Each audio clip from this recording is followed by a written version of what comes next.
السلام علیکم دوستوں، کیسے ہیں؟ ٹھیک ہیں آپ؟ میں امید کرتا ہوں آپ سب بھی ٹھیک ہوں گے اور آپ کی جو زندگی ہے وہ بہتر گزر رہی ہوگی۔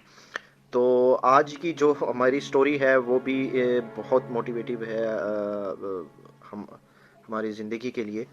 تو کہانی کچھ اس طرح سے ہے کہ ایک چڑیا اپنا گھونسلہ بناتی ہے اور تیز آندھی آتی ہے اور وہ گھونسلہ ٹوٹ جاتا ہے۔ تو وہ رب سے شکایت کرتی ہے کہ میں نے اتنی مشکل سے اپنا گھونسلہ بنایا تھا، اے اللہ، اے مالک کائنات، تو نے آندھی بھیج کے میرا وہ گھونسلہ توڑ دیا۔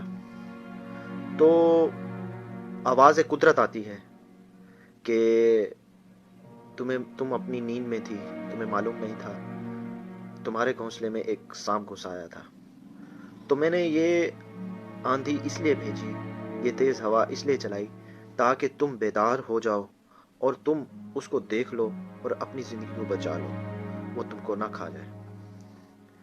تو یہ جو واقعہ ہے اسی طرح کا انسان کی زندگی سے ریلیٹڈ ہے۔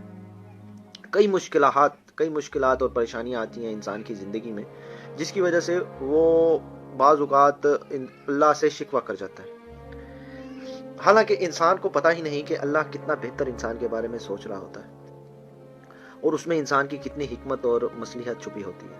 بے شک اللہ جو جانتا ہے وہ ہم نہیں جان سکتے، وہ بہتر جاننے والا ہے، وہ مالک کائنات ہے۔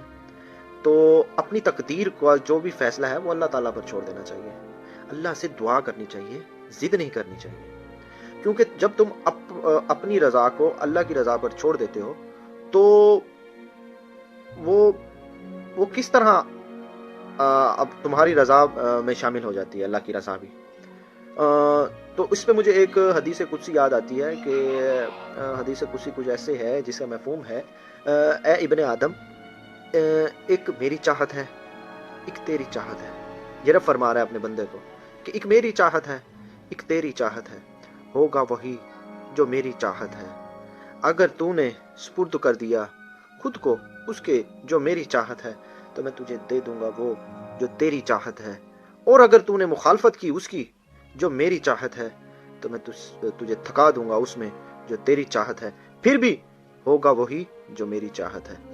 تو میرے بھائیوں، انسان اپنی جو تقدیر کا جو فیصلہ اللہ تعالیٰ کے ہاتھ میں دے دے، کیونکہ جو جب تم اللہ پاک پہ اپنی زندگی کا فیصلہ چھوڑتے ہو تو اللہ پاک بھی وہی کرتے ہیں جو تمہارے حق میں بہتر ہوتا ہے، کیونکہ بے شک اللہ تعالیٰ بہتر فیصلہ کرنے والا ہے۔